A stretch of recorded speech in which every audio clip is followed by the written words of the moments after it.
درمیانی امت بنایا تاکہ تم لوگوں پر گواہ ہو جاؤ اور رسول تم پر گواہ ہو جائے۔ یوں ہی اسی طرح مفسر کہتے ہیں کما ہدیناکم الیہ، اس سے اشارہ کیا اس بات کی طرف کہ ذالکہ کا مشار ملے ما ہدیناکم الیہ، جو یہدی من یشاء الی صراط سے سمجھا جا رہا ہے۔ ہاں، جس طرح ہم نے تمہیں ہدایت دی، راہ راست پہ چلایا، ایسی ہی ہے امت محمد، امت محمدیہ۔ ہم نے تمہیں امت وسط بنایا۔ امت وسط کا مطلب کیا ہے؟ یہ امتاً خیاراً عدولاً، بہترین امت اور عادل امت، جو عدالت کی صفت کے ساتھ متصف ہے۔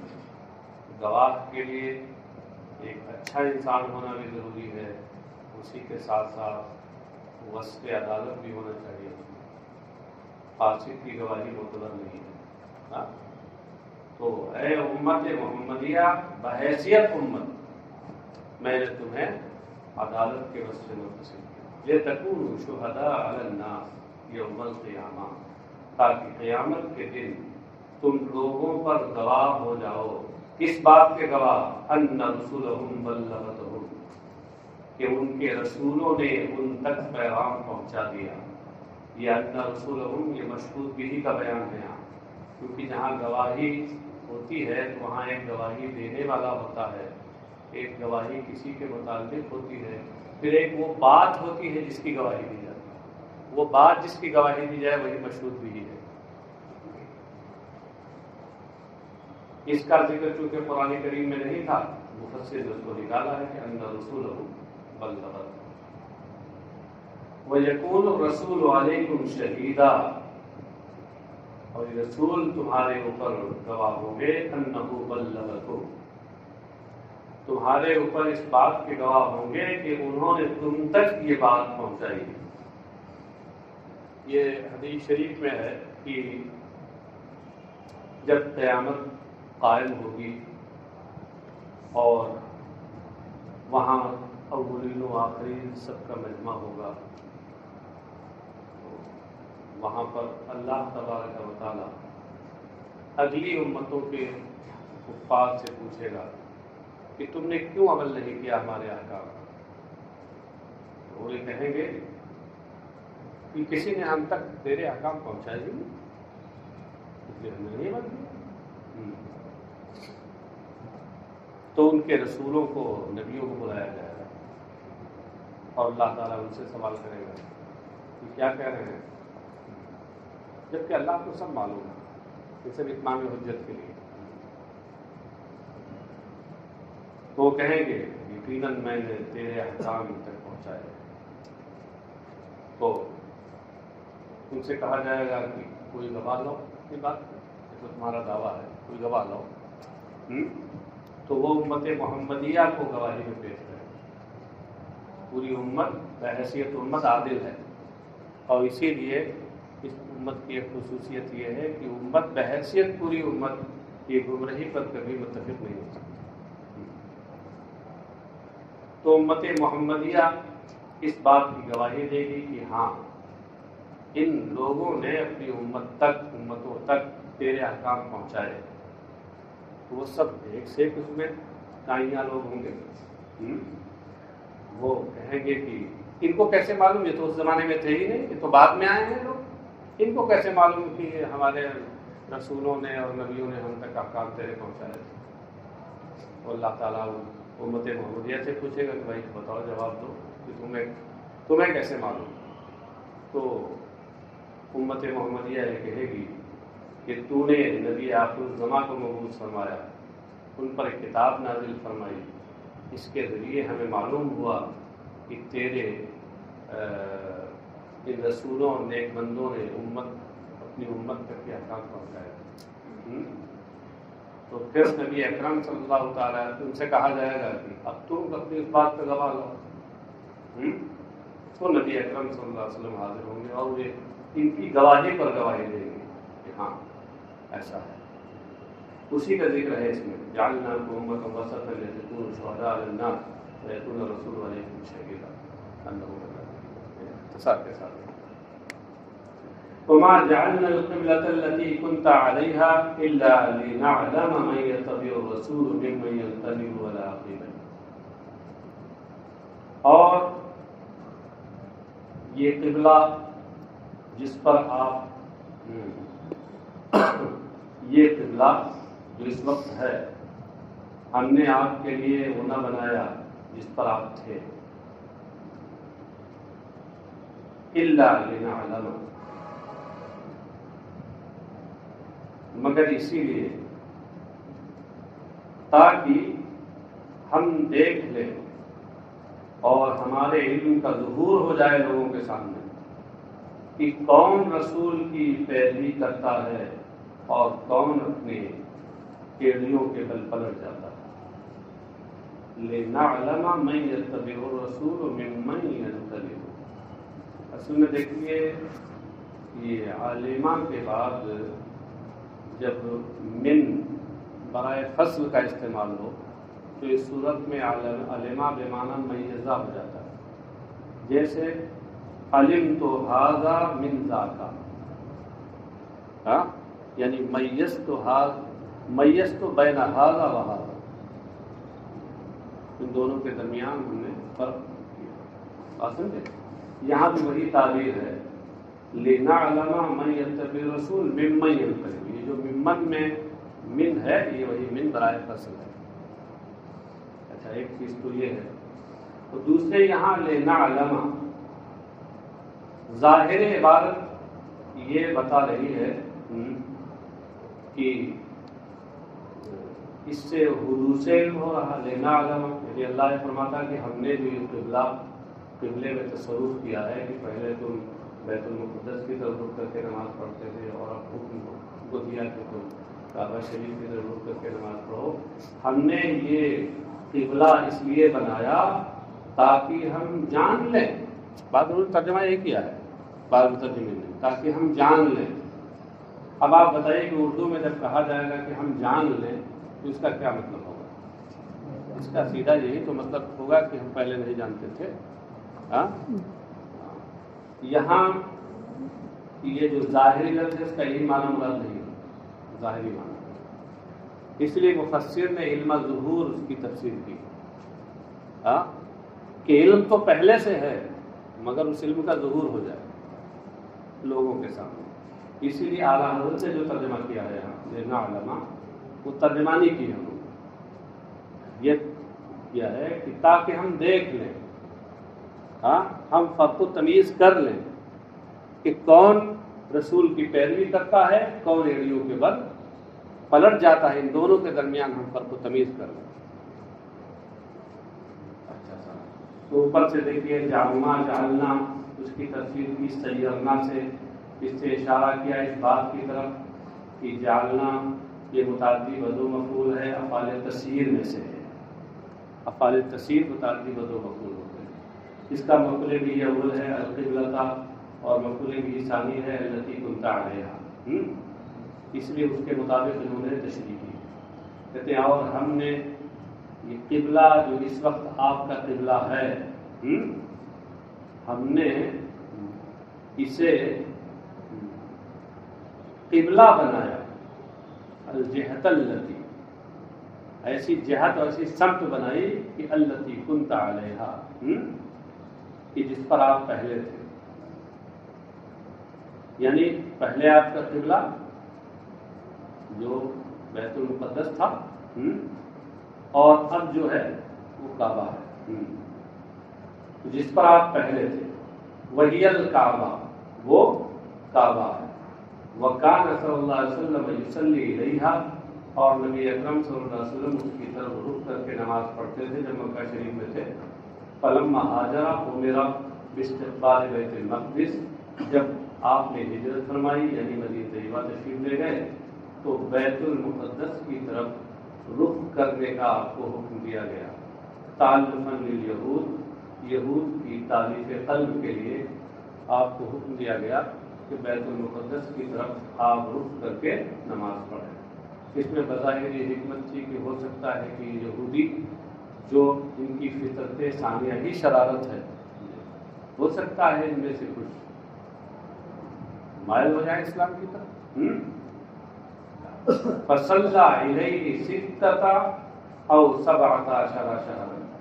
ستة کا مطلب کیا ہے کہ فصلى إليه 16 شهرا أو 17 شهرا۔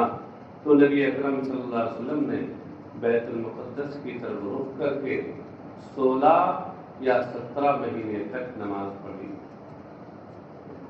16 یا 17 جو کہا ہے اس میں دونوں باتیں صحیح۔ حقیقت یہ ہے کہ 16 مہینے کچھ دن تھے، تو جن لوگوں نے وہ جو دن کسر کو ساقط کر دیا انہوں نے کہا 16 مہینے، اور جن راویوں نے اس کسر کو پورا ایک عدد جوڑ لیا، ایک مہینہ پورا جوڑ لیا، انہوں نے کہا 17 مہینے تک سرکار نے نماز پڑھ لی۔ تو اس لیے باتیں دونوں سے یوں ترجمہ کیجیے تو نبی اکرم صلی اللہ علیہ وسلم نے 16 مہینے یا الگ اختلافین علی اختلاف روایتین 16 مہینے یا 17 مہینے سرکار نے نماز کی طرف رخ کر کے پڑھی، ثم قبلا، اور پھر اس کی تکمیل کر دی گئی، قبلے کو پھیر دیا گیا۔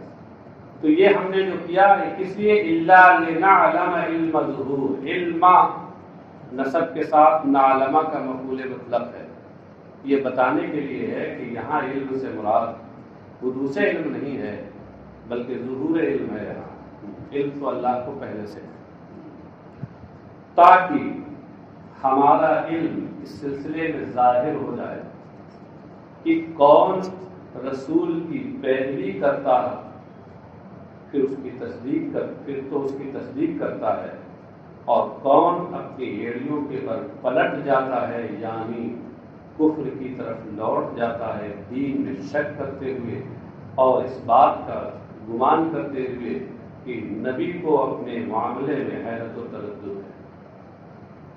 یعنی ہم نے جو یہ قبلہ والا تحویل قبلہ کا حکم رکھا ہے تو یہ بھی ایک امتحان ہے، آزمائش ہے کہ کون رسول کی بات مانتا ہے۔ جو رسول کی بات مانے گا وہ راہ راست پہ رہے گا، اور جو قبلہ کے معاملے میں رسول کی بات نہیں مانے گا شک و شبہے کا شکار ہوگا اور یہ سوچے گا کہ ان کو تو اپنے قبلے کے بارے میں ہی کوئی یقین نہیں ہے، تردد کا شکار ہے، اس کا مطلب ان کا دین صحیح نہیں ہے، تو گمراہی کا شکار ہو جائے گا۔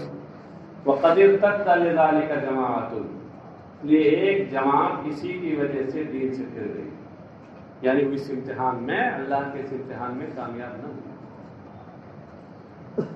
وَإِن كَانَتْ لَكَبِيرَةً إِلَّا عَلَى الَّذِينَ هَدَى اللَّهُ، اور یقیناً یہ شاق ہے سوائے ان لوگوں کے کہ جنہیں اللہ نے ہدایت۔ یہ چیز یعنی نبی کی تحویل قبلہ کے معاملے میں پیروی کرنا کہ وہ جدھر نماز میں رخ کرنے کا حکم دے ادھر رخ کر کے نماز پڑھنا، یہ چیز واقعی شاق اور گراں ہے، عام لوگوں پر گراں ہے مگر ان پر گراں نہیں کہ اللہ نے جنہیں ہدایت دی۔ اب ان کامت میں کہہ رہے ہیں ان مخففۃ من الثقیلہ، یہ حروف مشبہہ بالفعل میں سے ہے، اصل میں انا تھا، پھر اس کو مخففہ کر دیا گیا، تخفیف کر دی گئی تو ان ہو گیا۔ اور یہ قاعدہ ہے نحو کا، نحو کی کتابوں میں آپ نے پڑھا ہوگا کہ جب انا کو مخفف کر دیا جاتا ہے تو اس صورت میں واجب ہوتا ہے کہ ان کا دخول ان افعال پر ہو کہ جو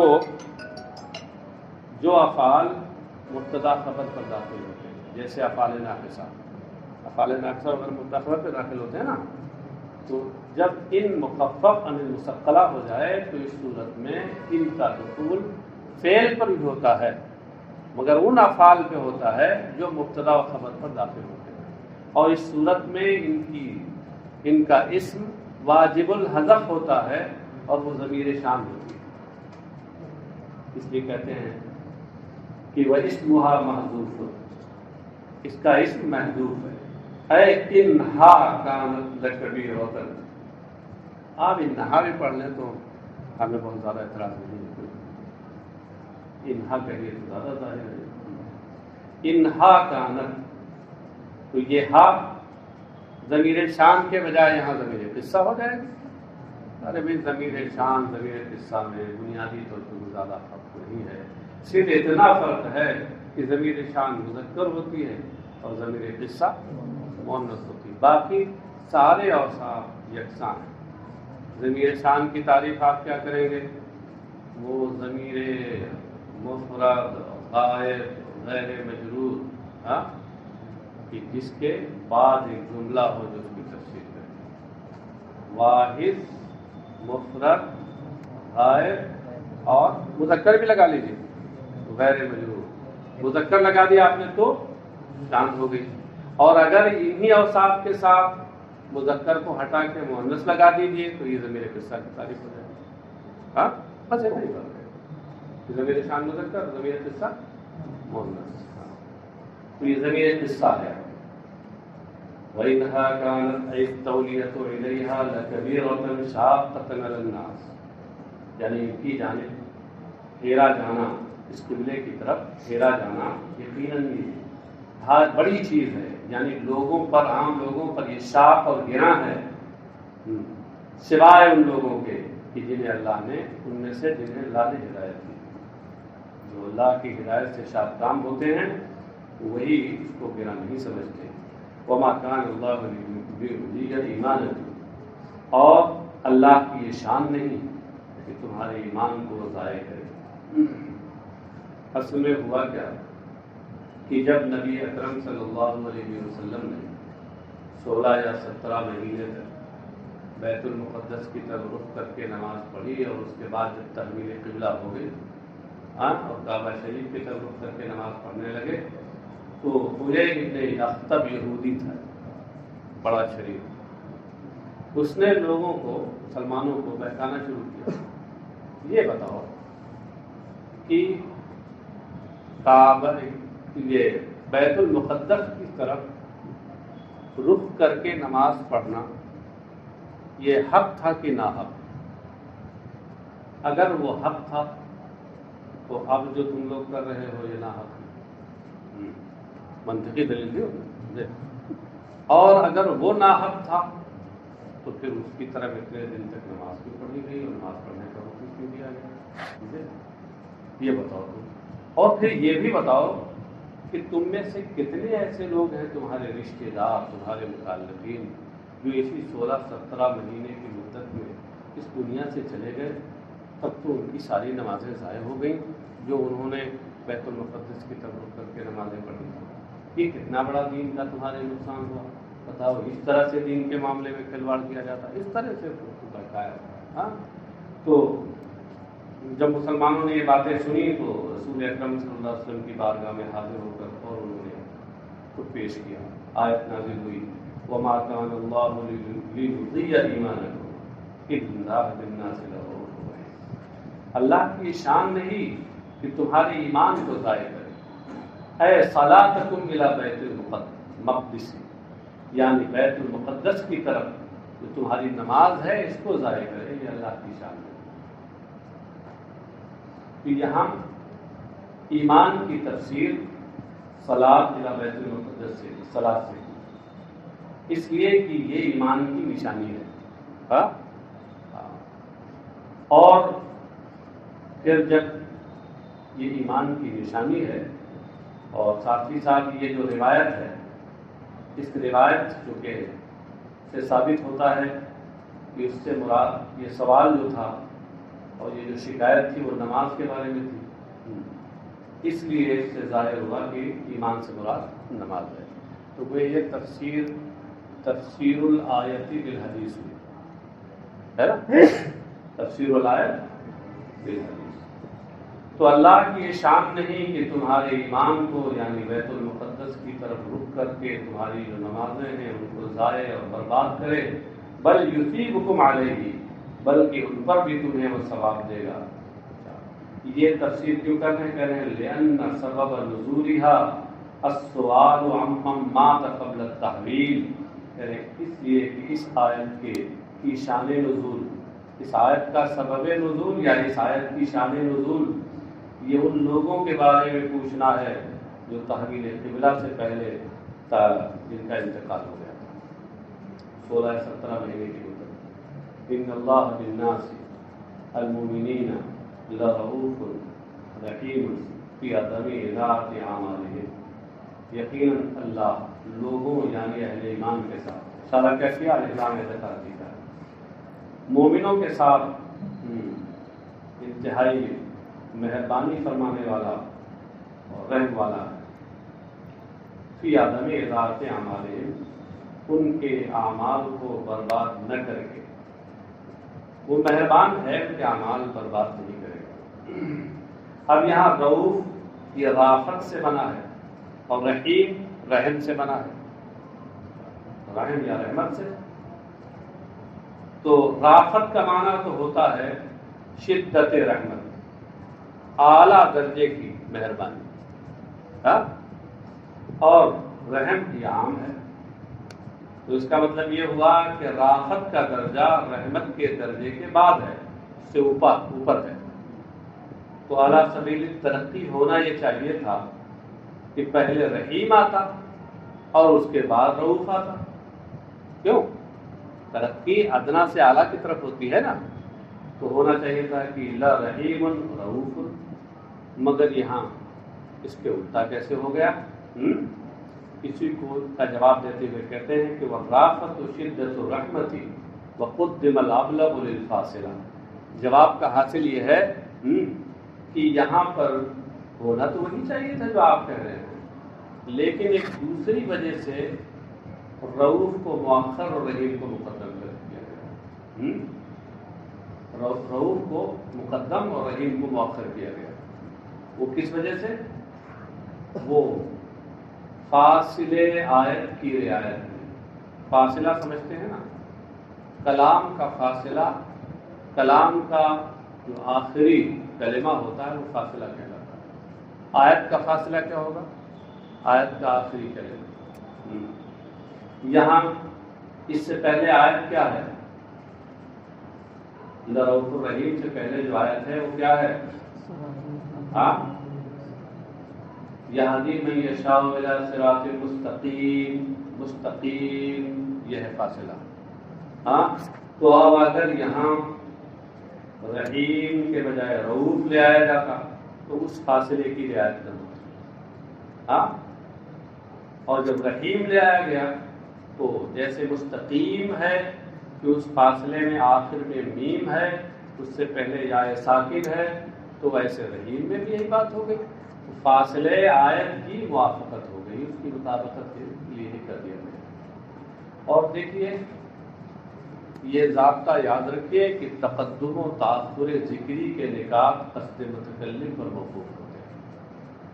متکلم اپنے کلام میں کس کو مقدم کرے گا، کس کو مؤخر کرے گا، یہ متکلم کے حوالے ہے۔ کون سا نقطہ وہ اپنے سامنے رکھتا ہے تقدم و تاخر کا، یہ متکلم کے حوالے اس بات اختیار ہے اس سلسلے میں۔ کبھی کبھی ایک شے کے مختلف نقطے ہوتے ہیں تقدم و تاخر کے، اور الگ الگ وہ ایک دوسرے سے مختلف و متضاد ہوتے ہیں۔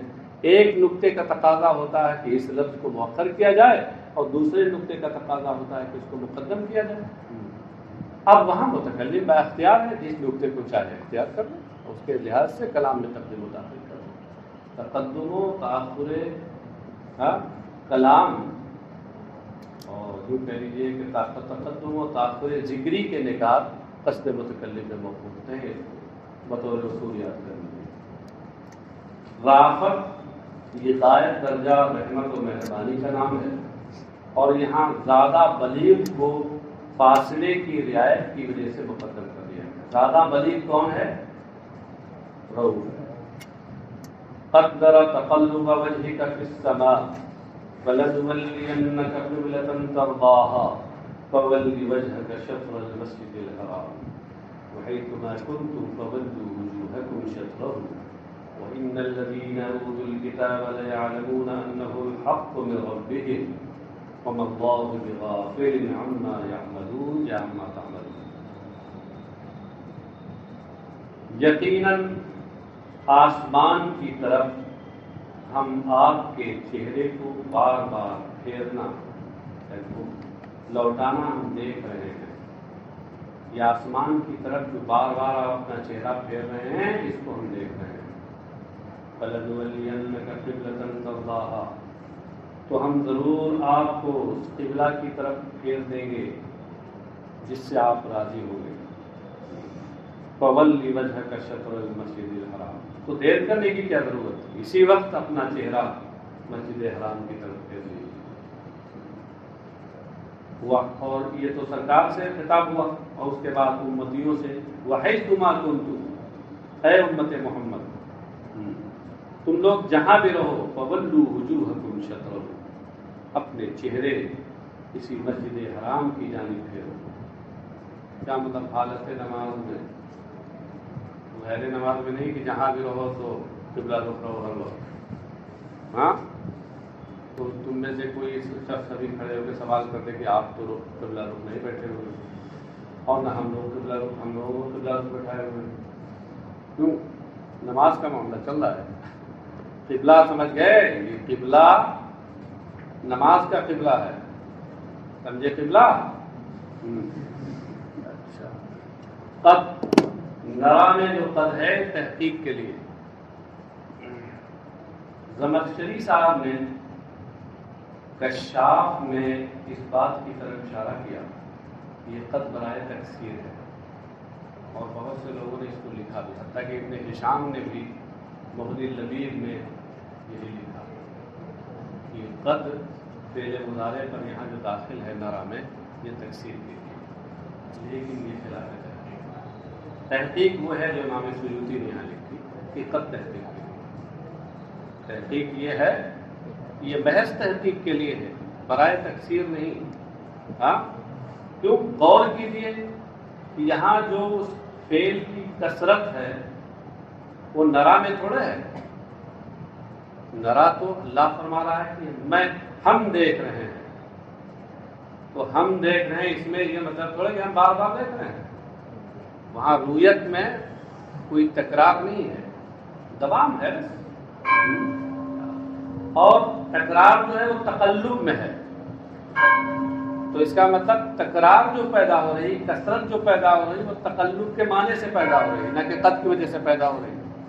اور ان حضرات نے یہ سمجھا کہ یہ کثرت وہ قد کی وجہ سے پیدا ہو رہی، تو لکھ مارا کہ برائے تکثیر۔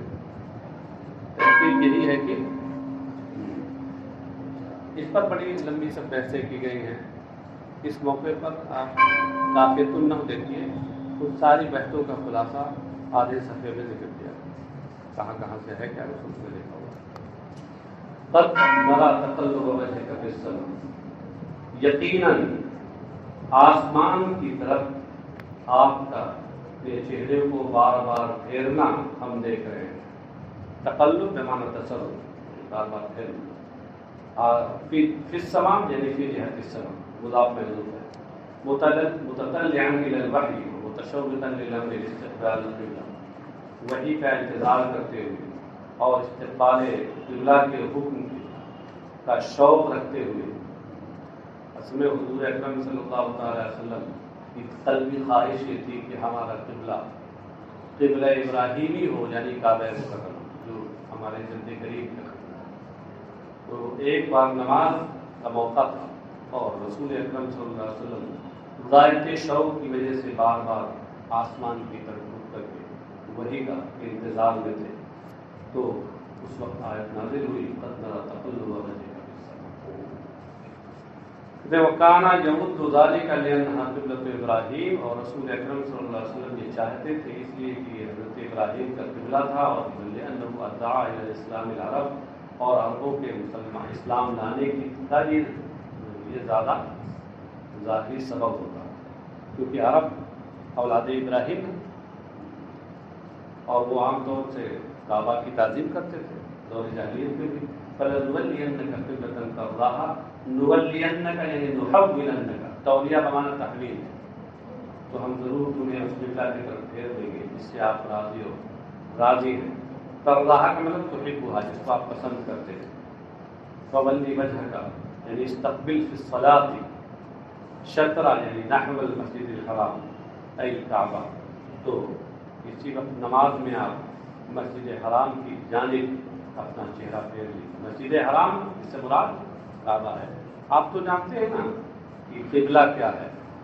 جو لوگ وہاں حاضر ہیں اور کعبہ مکرمہ جن کے سامنے ہے تو ان کے لیے قبلہ تو عین کعبہ کا عین کعبہ ہے, ہاں یہی قبلہ ہے. اور جن کے نگاہوں سے وہ پوشیدہ ہے تو ان کے لیے قبلہ کیا ہے, جہت کعبہ. اور اسی بنیاد پر یہاں مسجد حرام کہا. مسجد حرام جو کلام الہی میں آیا ہے اس کہنے میں یہی لطیف نکتہ ہے. وحیث ما کنتم, اس میں کنتم میں خطاب امت سے ہے. تم لوگ جہاں بھی رہو فولوا وجوہکم فی الصلاۃ شطرہ, تو نماز میں اپنے چہرے مسجد حرام کی جانب پھیر لو. وَإِنَّ الَّذِينَ أُوتُوا الْكِتَابَ لَيَعْلَمُونَ أَنَّهُ التَّوَلِّيَ إِلَى الْكَعْبَةِ الْحَقُّ بِرَبِّهِمْ, اور یقیناً وہ لوگ جنہیں کتاب دی گئی ہے, جو کتابی ہیں یہود و نصارہ, یہ جانتے ہیں کہ کعبہ کی طرف منہ پھیرنا یہی ان کے پروردگار کی جانب سے حق ہے, ثابت ہے. حق کی تفسیر ثابت سے کی, یہ اشارہ کرنے کے لیے کہ اس کا لغوی معنی ثابت ہے. کیونکہ حق کا بے معنی ثبتا ہوتا ہے تو حق بے معنی ثابت ہوا. لما فی کتبہم من نعت النبی صلی اللہ علیہ وسلم من انہ یتحول الیہا, یہ جانتے کیوں ہیں, اس لیے کہ ان کی کتابوں میں نبی اکرم صلی اللہ علیہ وسلم کا یہ وصف ہے کہ وہ کعبہ کی طرف منہ پھیریں گے. ہاں وہ نبی القبلتین ہوں گے, یہ لکھا ہوا ہے ان کی کتابوں میں, انہیں معلوم تھا. وَمَا اللَّهُ بِغَافِلٍ عَمَّا يَعْمَلُونَ یا عَمَّا تَعْمَلُونَ, تا کے ساتھ بھی ہو سکتا ہے اور یا کے ساتھ, دو قراتیں ہیں اس میں. اور اللہ غافل نہیں, تا کے ساتھ پڑھیے تو خطاب اہل ایمان سے ہے. اور اما یا تعملون میں جو ما ہے, اس ما سے مراد امتثال الامر ہے, حکم کی بجاوری. کیا مطلب ہے؟ اور اللہ اس سے غافل نہیں جو تم اے اہل ایمان اس کے حکم کی بجاوری کرتے ہو, اس سے اللہ غافل ہے. اور یا کے ساتھ پڑھیے اما یعملون, تو اس صورت میں یعملون میں جو ضمیر واو ہے اس کا مرجع یہود ہیں, اور اما میں جو ماء موصولہ ہے اس ماء موصولہ سے مراد انکار امر قبلہ ہے. اور مطلب اب یہ ہوگا کہ اور اللہ قبلہ کے حکم کے اس انکار سے غافل نہیں جسے یہ یہود کرتے ہیں. وَلَئِنْ أَتَيْتَ الَّذِينَ أُوتُوا الْكِتَابَ بِكُلِّ آيَةٍ مَا تَبِعُوا قِبْلَتَكَ وَمَا أَنْتَ بِتَابِعٍ قِبْلَتَهُمْ وَمَا بَعْضُهُمْ بِتَابِعٍ قِبْلَةَ بَعْضٍ.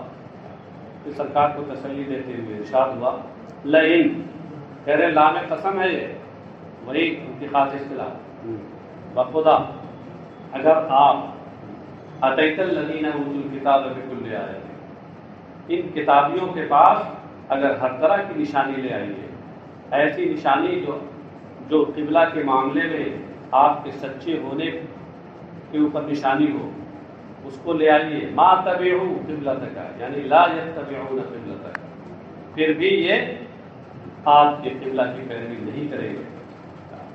یہ ما تبعون کی تفسیر لا یتبعون سے کر کے بتایا کہ ان جو ہوتا ہے یہ ماضی میں بھی داخل ہوتا ہے تو اس کو مستقبل کے معنی میں یہ ہر دھرمی اور دشمنی کی وجہ سے وما انت بتابع قبلتهم, اور آپ ان کے قبلہ کی پیروی کرنے والے نہیں ہیں, تو قطع لطمعه فی اسلامهم وطمعهم فی عودہ الیہ. یہ کہہ کر کے اللہ تبارک و تعالیٰ نے نبی اکرم صلی اللہ علیہ وسلم کی ان یہودیوں کے اسلام لانے کے تعلق سے جو طمع اور خواہش تھی اس کو ختم کر دیا, اور ان یہودیوں میں جو رسول اکرم صلی اللہ علیہ وسلم کے ان کے قبلہ کی طرف لوٹ آنے کی جو خواہش تھی اور طمع تھی اس کو بھی ختم کر دیا. دونوں چیزیں ایک جملے سے ختم. یعنی اے محبوب آپ اب ان کے اسلام لانے کی تما چھوڑ دیجیے. اور ان سے بھی گویا کہ کہہ دیا گیا کہ اب یہ نبی پھر پلٹ کر کے اور تمہارے قبلہ بیت المقدس کی طرف رخ کر کے نماز پڑھیں، تم لوگ بھی یہ تما چھوڑ دو. دونوں کو ختم کر دیا. اور بعض قبلہ، اور ان میں سے ایک دوسرے کی قبلہ کی پیروی کرنے والے نہیں. جیسے کتابیں میں یہودی بھی ہیں اور عیسائی بھی ہیں، یعنی یہود قبلۃ النصارى و بالعکس، یعنی یہودی عیسائیوں کے قبلہ، اور اس کے الٹا یعنی عیسائی یہودیوں کے قبلہ کی بھی پیروی نہیں کرتے. وَلَئِنِ اتَّبَعْتَ أَهْوَاءَهُم مِّن بَعْدِ مَا جَاءَكَ مِنَ الْعِلْمِ إِنَّكَ إِذًا لَّمِنَ الظَّالِمِينَ. اور اگر بالفرض آپ ان کے ان کی خواہشات نفس کی پیروی کریں، وہ خواہشات التي يدعونك الیہا، جن کی طرف یہ آپ کو بلا رہے ہیں، دعوت دے رہے ہیں، اس کے بعد کہ آپ کے پاس علم یعنی وحی آ گئی، انک اذن، تب تو یقیناً آپ ظالموں میں سے. تب تو، یہ تب تو کا مطلب کیا ہے؟ یعنی کہ اتبعتہم فرضا، اگر بالفرض آپ ان کی پیروی کر لیں، بفرض محال، یہ تو محال ہے کہ آپ ان کی خواہشات نفس کی پیروی کریں. بفرض محال اگر ان کی خواہشات نفس کی آپ پیروی کر لیں تو یقیناً آپ ظالموں میں سے ہوں گے.